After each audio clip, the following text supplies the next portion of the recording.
देखिए black and white मेरे यानी सुधीर चौधरी के साथ रात 9 बजे सिर्फ आज तक पर। रूस यूक्रेन युद्ध के बाद से अमेरिका और रूस में छिड़ा शीत युद्ध अब तक कई रंग रूप ले चुका है।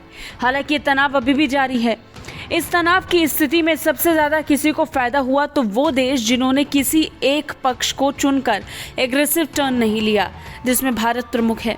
हालांकि रूस के साथ चीन का खुलकर आना और अमेरिका के साथ जारी उसके पुराने तनाव ने चीन को नया मौका दिया, जिसमें चीनी मुद्रा मजबूत होती दिखी। में भारत के साथ बड़े स्तर पर व्यापार को बढ़ाया, जिसने दोनों देशों को अच्छा मौका दे दिया। वैश्विक राजनीतिक उथल पुथल ने दुनिया भर में उभरती अर्थव्यवस्थाओं को प्रभावित किया, लेकिन इसकी बहुत कम संभावना है कि अमेरिकी डॉलर के आधिपत्य को कभी भी चुनौती दी जाएगी, क्योंकि चीनी युआन अमेरिकी मुद्रा का स्थान लेने में विफल रहा है। जानकार बताते हैं कि बावजूद इसके अमेरिकी डॉलर को कोई मुद्रा चुनौती नहीं दे पाएगी। भले ही चीन और भारत जैसे देशों में बड़े विदेशी मुद्रा भंडार और क्रेडिट योग्य संप्रभु ऋण हैं, लेकिन ये भी सच है कि श्रीलंका और लेबनान जैसे कुछ देश अपने आर्थिक कुप्रबंधन और राजनीतिक उथल पुथल के कारण अत्यधिक ऋणी हो गए हैं, जिसने भारत और चीन जैसे देशों की तेजी से बढ़ती गति को धीमा कर दिया।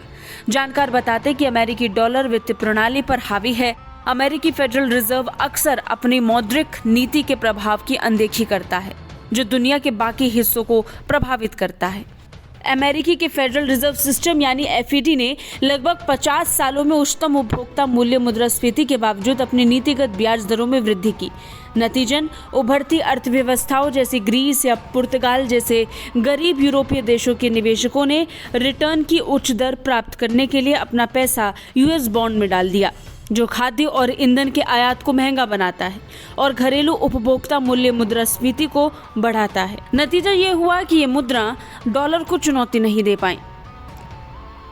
वहीं अमेरिकी डॉलर ने समय के साथ अपनी ताकत बरकरार रखी और दो प्रमुख उन्नत अर्थव्यवस्थाओं येन और यूरो भी इसके साथ प्रतिस्पर्धा में तो रहते दिखते हैं, लेकिन फिर भी डॉलर के आधिपत्य को चुनौती देने में विफल साबित होते हैं। इस बीच चीन अपने युआन को बढ़ावा दे रहा है, लेकिन इसकी बहुत कम संभावना है कि अंतर्राष्ट्रीय समुदाय की अपनी महत्वाकांक्षाओं के प्रति अविश्वास और अपनी अर्थव्यवस्था और मुद्रा के अपारदर्शी शासन के कारण ये अमेरिकी डॉलर से आगे निकल पाएगा। ब्यूरो रिपोर्ट, भारत तक।